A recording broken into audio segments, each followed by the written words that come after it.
নমস্কাৰ মৰমৰ ছাত্ৰ ছাত্ৰীসকল, আজি তোমালোকলৈ লৈ আহিছোঁ জাতীয় বিদ্যালয়ৰ মৌখিক বুদ্ধি পৰীক্ষাৰ 10 নম্বৰ অনুশীলনী।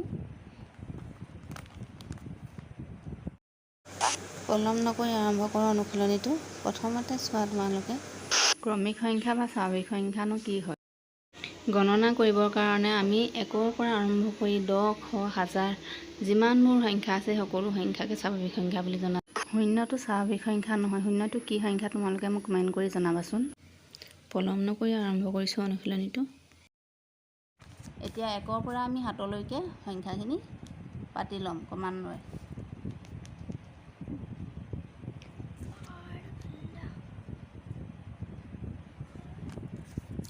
এতিয়া আমাক উলিয়াবলৈ দিছে কি, এই সংখ্যাখিনিৰ যোগফল, ক্ৰমিক সংখ্যাবোৰৰ যোগফল উলিয়াবলৈ দিছে। যোগফল উলিয়াবলৈ দিছে। যোগফল উলিয়াবলৈ দিলে আমাক কি কৰিব লাগিব, আমি লাষ্টৰ সংখ্যা কোনটো আছে, আমাক শেষৰ সংখ্যা কোনটো আছে, 7 আছে। এতিয়া 7ৰ কি কৰিব লাগিব, পিছৰ সংখ্যাটো আমি পাতি ল'ব লাগিব।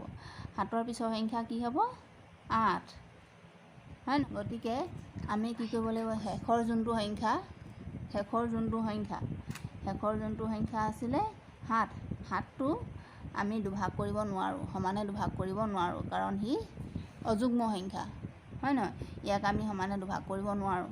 গতিকে আমি ইয়াক সমানে দুভাগ নকৰি আমি 8ক কৰিব লাগিব। 8ক আমি সমানে দুভাগ কৰিলে কি হ'ব, 8টো দুভাগ কৰিলে 4 যোগ 4 8, হয় নহয়। 4টো ল'লোঁ। এই 4টোৱে আমি কি কৰিব লাগিব, 7ক আমি কি কৰিব লাগিব, পূৰণ কৰিব লাগিব। 7ক আমি পূৰণ কৰিব লাগিব। 4য়ে আমি কিহক পূৰণ কৰিব লাগিব, 7ক পূৰণ কৰিব লাগিব। তেতিয়া আমি কি কৰিব লাগিব, 4য়ে আমি 7ক পূৰণ কৰিব লাগিব, কিমান পাম, 28 পালোঁ। এতিয়া আমাৰ উত্তৰটো কি হ'ব, আমি কি পালোঁ, উত্তৰটো 28 পালোঁ। কেনেদৰে উলিয়ালোঁ, 7ৰ পিছৰ সংখ্যাটো আমি লৈ ল'লোঁ, 8 ল'লোঁ। 7ৰ আধা ল'ব নোৱাৰি কাৰণে আমি 8ৰ আধা ল'লোঁ, 4 ল'লোঁ, হয় নহয়। এতিয়া 4য়ে আমি কি কৰিলোঁ, 7ক পূৰণ কৰি দিলোঁ, উত্তৰটো আমি পাই গ'লোঁ। এতিয়া প্ৰথম আনচাৰটো এয়া 28 লিখা আছে। এই অংকটো তোমালোকে আৰু এটা ধৰণে কৰিব পাৰা, আৰু এটা নিয়মেৰে কৰিব পাৰা। সেইটো হৈছে, ইয়াত আমাক কৈছিলে কি, 1ৰ পৰা 7লৈকে ক্ৰমিক সংখ্যাবিলাকৰ যোগফল। এই সংখ্যাখিনি কি হৈছে, এইখিনি 1ৰ পৰা 7লৈকে এই মাজৰ সংখ্যাখিনি হৈছে ক্ৰমিক সংখ্যা। এই সংখ্যাখিনিৰ যোগফল বুলি কৈছে। যোগফল বুলি কওঁতে আমি কি কৰিব লাগিব, এনেকৈ মাজত যোগ দি গ'লা, মাজতে এনেকৈ যোগ দি গ'লা। যোগ দি গোটেই সংখ্যাখিনি তোমালোকে যোগ কৰি চোৱাচোন। যোগ কৰি চালেও তোমালোকে উত্তৰটো একেই পাবা।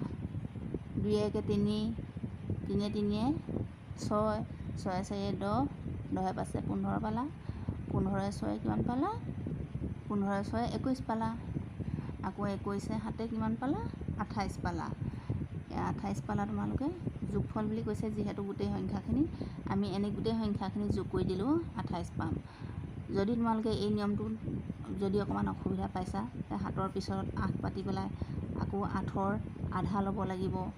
8ৰ আধা ল'লা, 4 ল'লা, 4 × 7 গুণ, এই 7-এ 4ক পূৰণ কৰি দিলা, সমান 28 পালা।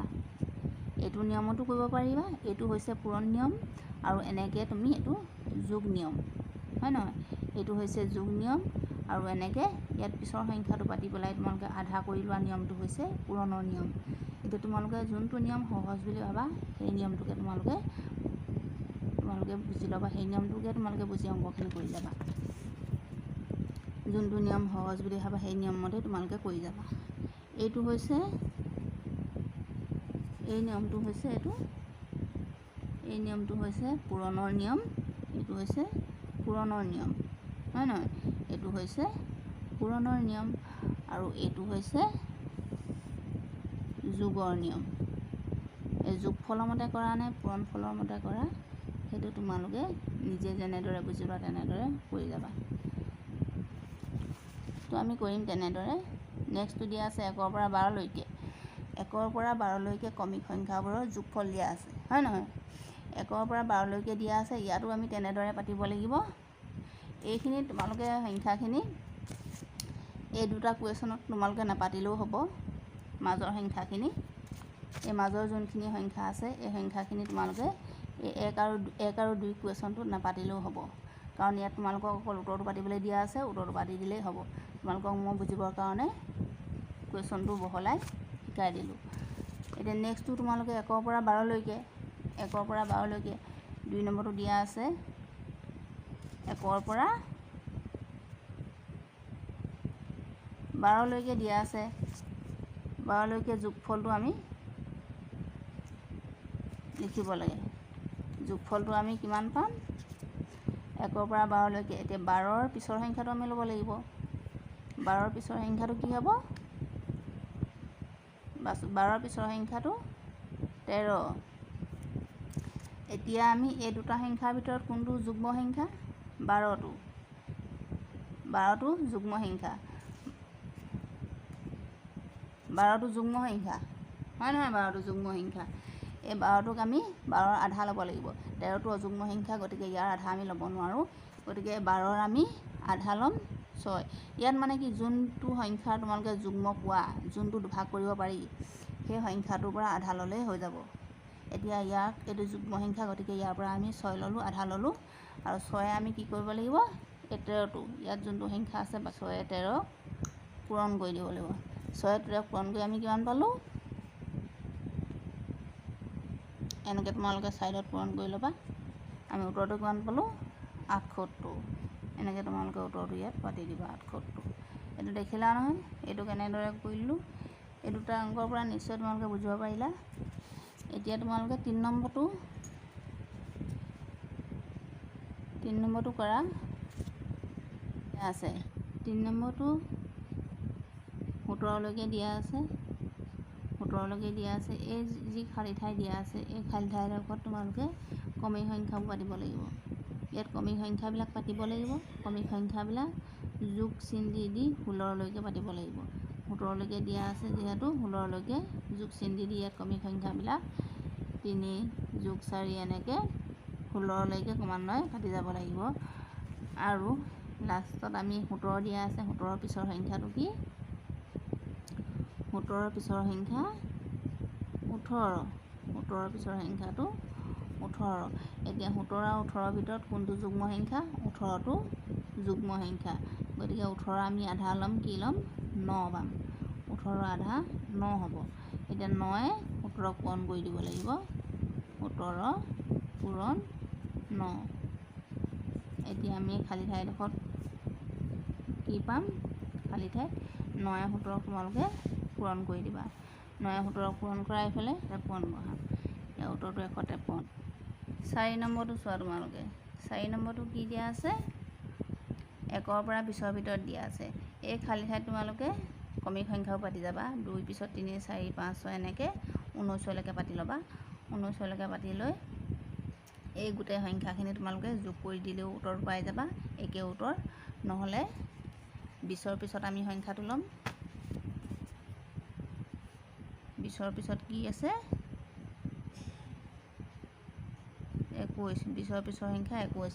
ইয়াতে 20টো হৈছে যুগ্ম আৰু 21টো হৈছে অযুগ্ম। গতিকে আমি কি ল'ম? 20 সংখ্যাটোৰ আমি আধা ল'ব লাগিব। 20ৰ আধা কি? 20ৰ আধা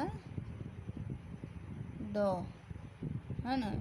20টো আমি দুভাগ কৰিলে 10 10কৈ পৰিব। গতিকে 20ৰ আধা 10। এতিয়া আমি 10ে কি কৰিব লাগিব? পিছৰ সংখ্যাটো, 20ৰ পিছৰ সংখ্যাটো 21ক আমি পূৰণ কৰি দিম। 10 পূৰণ 21। ইয়াতে কি পাবা? এতিয়া ইয়াত তোমালোকে এনেকৈ 210 পাতি দিবা। 210 খালী ঠাইত ইয়াতে তোমালোকে 210 পাতি দিবা ইয়াত। এতিয়া 5 নম্বৰটো চোৱা তোমালোকে। 5 নম্বৰটো 1ৰ পৰা 25ৰ ভিতৰত দিয়া আছে। 1ৰ পৰা 25ৰ ভিতৰত 1ৰ পৰা 25লৈ যোগ কৰি তোমালোকে উলিয়াব পাৰিবা। নহ'লে এনেদৰে পাতি ল'বা। 25ৰ পিছৰ সংখ্যা কি? 26 20। এতিয়া কি কৰিবা? 25টো অযুগ্ম, 26টো যুগ্ম। 26ৰ আধা হ'ব 13।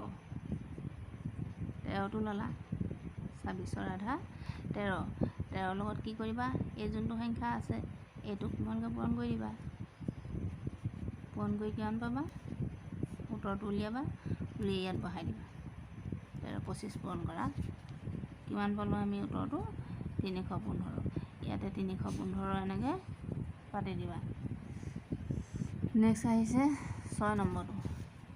নেক্সট 6 নম্বৰটো তোমালোকে তেনেকৈ কৰি যাবা।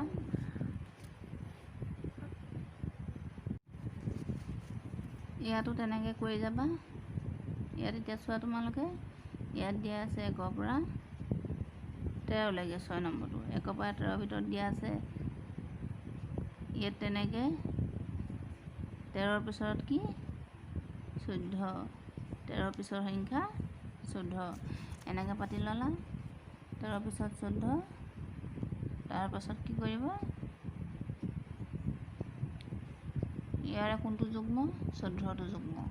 14ৰ আধা ল'লা, কিমান হ'ল, 14টো আধা ল'লা 7 হ'ল, 7 7 14, 14ৰ আধা 7, 7টো ল'লা, 7ৰ লগত কি পূৰণ কৰিবা, 13টো, 7 13 কিমান পাতি দিয়া। এতিয়া 7 নম্বৰটো চোৱা তোমালোকে, এইফালে কিমান দিয়া আছে 18, 18ৰ পিছৰ সংখ্যাটো ল'বা 19, 19 আৰু 18, 19 আৰু 18, এই 19 আৰু 18, 18টো হৈছে যুগ্ম সংখ্যা, 19টো অযুগ্ম। এতিয়া 18 কি কৰিবা, আধা ল'বা, 18ৰ আধা কি হ'ব, 9 হ'ব, 9 পূৰণ এই 19টো তললৈ লৈ আনিবা, 9 19 কিমান হ'ব, 100, 170 এইফালে পূৰণ কৰি ল'বা, ছাইডত পূৰণ কৰি ল'বা তোমালোকে, 19 9 171, ইয়াত এনেকৈ পাতি দিবা 171। এইটো আমি এতিয়া 8 নম্বৰটো চাম। ইয়াতে 171 পাতি দিলোঁ। ইয়াত তেনেকৈ 8 নম্বৰটো চোৱা, 8 নম্বৰটো শেষৰ সংখ্যা 15 দিয়া আছিলে,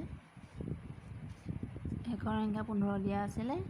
আমি 15ৰ পিছৰ সংখ্যাটো ল'লোঁ 16, এনেকৈ 16 ল'বা, 16 লৈ পেলাই 16টো যুগ্ম সংখ্যা, গতিকে 16ৰ আধা ল'বা 8, 8 লৈ এই 15টো ইয়াত কৰি দিবা, পাতি দিবা, 8 15 120 হ'ব। ইয়াতে 9 নম্বৰটো চোৱা, 9 নম্বৰটো আগতে কৰাই আছে, 9 নম্বৰটো আৰু 3 নম্বৰটো একেই হয়। এয়া 9 নম্বৰটো আৰু 3 নম্বৰটো একেই হয়, গতিকে মই কৰি নিদিওঁ। এইটো 9 আৰু 3টো একেই হয়, 153 পাতি দিবা উত্তৰত। এতিয়া 10 নম্বৰটো চোৱা, 10 নম্বৰটো 12 দিয়া আছে লাষ্টলৈ, আকৌ 1 + 2 দি শেষত 12 দিয়া আছে। ইয়াতে তোমালোকে এটা কথা কিন্তু তোমালোকে মন কৰিবা, ইয়াত যি খালী ঠাই আছে ইয়াত ক্ৰমিক সংখ্যাবোৰ লিখিবলৈ নাপাহৰিবা। ক্ৰমিক সংখ্যাবোৰ লিখি ল'লে তোমালোকে অংকটো বুজাত সহজ হ'ব। এতিয়া চোৱা 12ৰ পিছৰ সংখ্যা কি 13, ইয়াতে যুগ্ম সংখ্যা কোনটো 12, 12টো যুগ্ম সংখ্যা, 12ৰ আধা ল'লা 6, পূৰণ 13 পাতি দিবা, 6 পূৰণ